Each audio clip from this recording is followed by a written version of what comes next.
Hello friends, मैं doctor Amit Kushwaha. आप सभी को मेरे यूट्यूब चैनल पे बहुत बहुत स्वागत है।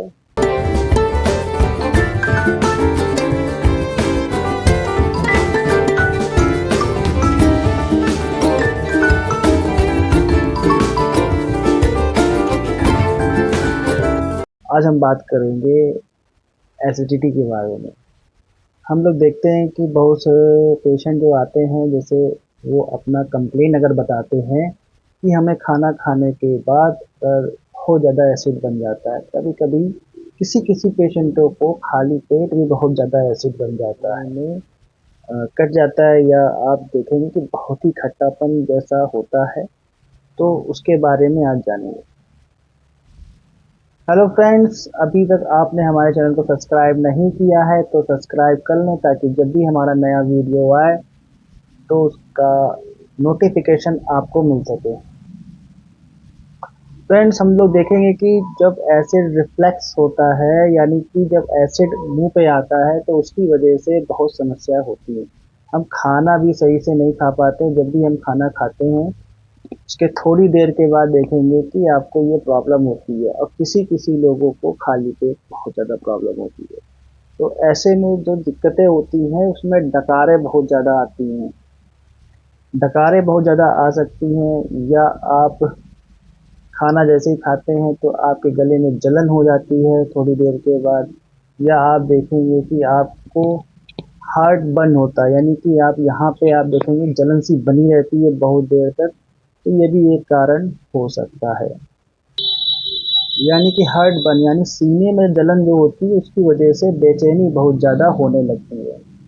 और कभी कभी भोजन के बाद भी खाना ऊपर की तरफ आ जाता है, मुंह की तरफ आता है, जिसकी वजह से सारी समस्या होती है। एसिड रिफ्लेक्स में ये सारी समस्याएं होती हैं, या आप समझ लीजिए जिनके बहुत ज़्यादा एसिड बनता है उनको ये बहुत दिक्कतें होती हैं।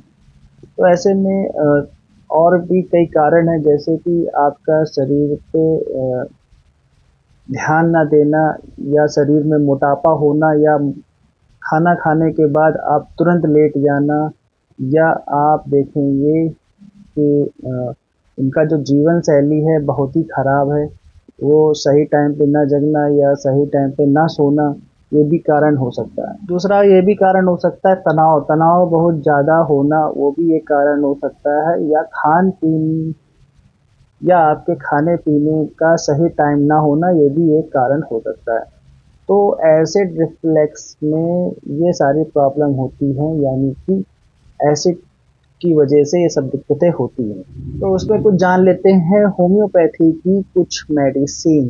होम्योपैथी में बहुत सारी मेडिसिन होती हैं, जिसमें से कुछ मेडिसिन हैं आप अपने अकॉर्डिंग ले सकते हैं किसी फिजिशियन के अंडर में। जैसे कि आप देखेंगे कि फर्स्ट मेडिसिन नक्स वोमिका से खाना खाते हैं। खाना खाने के आधे घंटे बाद अगर खाना आपके पेट से मुंह तक आता है, तो आप में नक्स वोमिका मेडिसिन ले सकते हैं।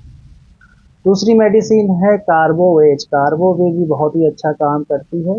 कार्बोवेज भी आप ले सकते हैं। जिनको एसिड बहुत ज़्यादा बनता है, अर्जेंटम नाइट्रिकम भी बहुत ही अच्छी मेडिसिन है। इसमें इरेक्शन यानी बेल्चिंग भी होती रहती है, डकारें आती रहती हैं। जिन लोगों को बहुत ज़्यादा गैस बनती हो नाइट में, या उल्टी हो जाती है, तो वो रुबेनिया भी ले सकते हैं। रुबेनिया बहुत ही अच्छी दवा है, इसको भी आप यूज़ कर सकते हैं। और अगर होम्योपैथी में अगर कोई सिरप लेना चाहे, तो होम्योपैथी में भी आप सिरप ले सकते हैं। जैसे कि मैंने आपको 3-4 ये मेडिसिन बताई हैं, आप किसी भी फिजिशियन के अंडर में ये दवा ले सकते हैं, ताकि आप उसको सही से इस्तेमाल कर सकें। अधिक जानकारी के लिए अपने नियर डॉक्टर से मुलाकात ज़रूर करें। आज के लिए इतना ही, फिर मिलेंगे नेक्स्ट वीडियो के साथ। तब तक के लिए धन्यवाद।